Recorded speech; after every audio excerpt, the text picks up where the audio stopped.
Hi అండి, నమస్తే. ఎలా ఉన్నారు అందరూ? నేను కూడా బాగున్నాను. Welcome back to Geetha's gallery. ఈ ఆకులతో ఎన్ని రోగాలకైనా టాటా బై బై చెప్పేయచ్చు. ఆకే కదా అని తీసి పారేయకండి. ఏందిరా బాబు ఈ ఆకు గోల అనుకుంటున్నారా? ఆకేనండి, అది మునగాకు. మునగ కాడలు తింటాం కానీ ఆకుని చిన్న చూపు చూస్తాం కదా, ఆకుని మాత్రం వదిలేయకండి. ఈ మునగాకు తింటే చాలా హెల్త్ బెనిఫిట్స్ ఉన్నాయి. ఇందులో vitamin A, calcium, phosphorus, iron, vitamin C చాలా ఎక్కువగా ఉంటాయి. మునగాకు మన హెల్త్కి చాలా మంచిదండి. ఇప్పుడు మునగాకు పొడి రెసిపీ చూసేద్దాం ఎలా చేయాలో. ఫస్ట్ స్టవ్ వెలిగించి ప్యాన్ పెట్టుకొని అందులో కొంచెం ఆయిల్ వేసుకుని 2 టేబుల్ స్పూన్స్ శనగపప్పు, 2 టేబుల్ స్పూన్స్ మినప్పప్పు వేసుకుని 2-3 సెకండ్స్ ఫ్రై చేసుకోవాలి. ఇప్పుడు ఇందులో 2 టేబుల్ స్పూన్స్ ధనియాలు, 1/2 టేబుల్ స్పూన్ జీలకర్ర వేసుకొని అవన్నీ లో ఫ్లేమ్లో పెట్టుకొని మాత్రమే ఫ్రై చేసుకోవాలి. అప్పుడే పప్పులన్నీ లోపల వరకు ఫ్రై అయ్యి అన్నీ ఈవెన్గా ఫ్రై అవుతాయి. ఇందులోనే మీ కారానికి తగ్గట్టు ఎండుమిర్చి వేసుకోండి. 6-7 ఎండుమిర్చి సరిపోతాయి. బాగా కారం అయితే 4-5 వేసుకోండి. మీడియం కారం అయితే 6-7 వేసుకుంటే సరిపోతాయి. ఇవన్నీ బాగా ఫ్రై అయిపోయాక ఒక ప్లేట్లోకి తీసి పక్కన పెట్టేసుకోండి.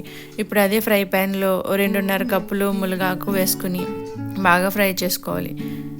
ఈ ఆకు అంతా పొడి పొడిగా అయ్యే వరకు ఫ్రై చేసుకోవాలి. ఆకు ఫ్రై చేసేటప్పుడు ఇలా దగ్గరికి ముద్దలా అయిపోతుంది.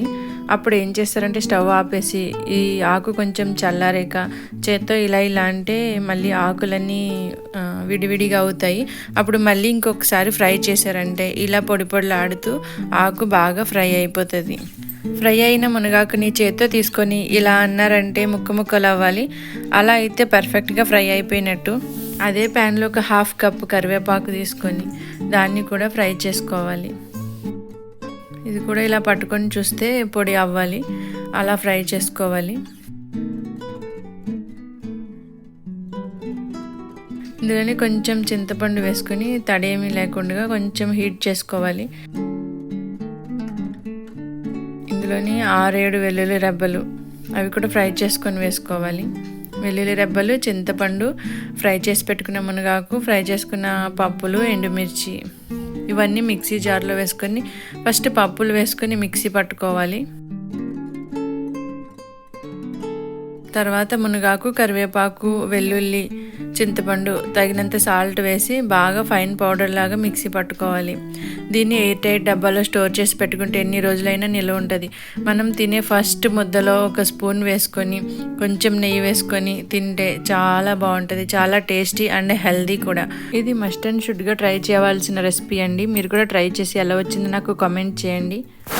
మునగాకు ఎలా అయినా తినొచ్చండి. ఇలా పొడి చేసుకొని తినొచ్చు, పప్పు మునగాకు వండుకోవచ్చు, మునగాకు వట్టిగా ఫ్రై చేసుకొని తిన్నా కూడా చాలా బాగుంటుంది. ఇలా పొడిలా అయితే రోజు తినొచ్చు.